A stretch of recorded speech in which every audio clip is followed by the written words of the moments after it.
সবাই মাদকের বিরুদ্ধে রুখে দাঁড়াচ্ছে। আজকে আপনারা দেখতেছেন যে মাদককে না বলার জন্য মাদক নিষিদ্ধ, মাদক বিক্রি করতে পারবে না।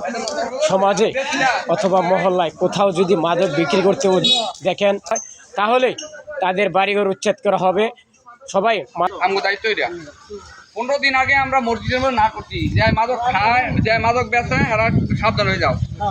এরা মসজিদে বসে দিকে হয়তো আপনারা জানেন না কেটা বেচে না ই আমরা কই গেলাম আমরা ছেলে মাদক বেচে সপ্তাহে আমরা শোনেন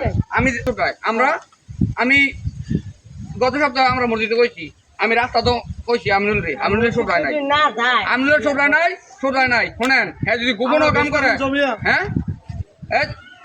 দেখুন শুধু দেখুন, কারণ হ্যাঁ যদি গোপন হবে শোনেন হ্যাঁ গোপন হবে সেইটাও আমার আইব।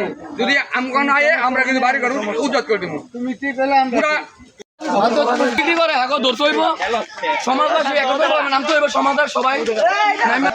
মাদক বিক্রি করতে না আর মাদক খাইতে না রুখে দাঁড়াচ্ছে। আজকে আপনারা দেখতেছেন যে মাদককে না বলার জন্য মাদক নিষিদ্ধ, মাদক বিক্রি করতে পারবে না। সমাজে অথবা মহল্লায় কোথাও তাদের বাড়িঘর উচ্ছেদ করা হবে। সবাই মাদককে না বলুন, মাদকের বিরুদ্ধে অনেক অভিযান চালাচ্ছে। আপনারা দেখতেছেন যে বাংলাদেশের যত ইউনিয়ন, গ্রাম গঞ্জ যা আছে সব জায়গায় মাদক বিরোধী আন্দোলন চলতেছে। মাদককে না বলতেছে। আমরা মাদকের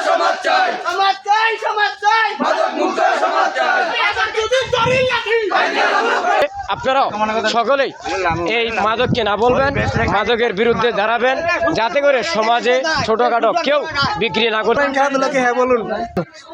এই যারা মাদক সেবন করে এবং মাদককে না বলুন।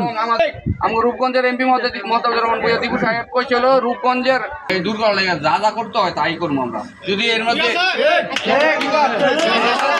যদি আমরা শোনেন এর মধ্যে যদি উচ্ছেদ করতে হয় আমরা উচ্ছেদ করবো।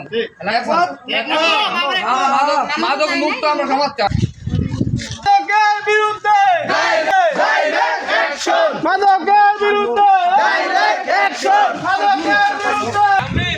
সপ্তাহে 15 দিন আগে আমরা না করছি।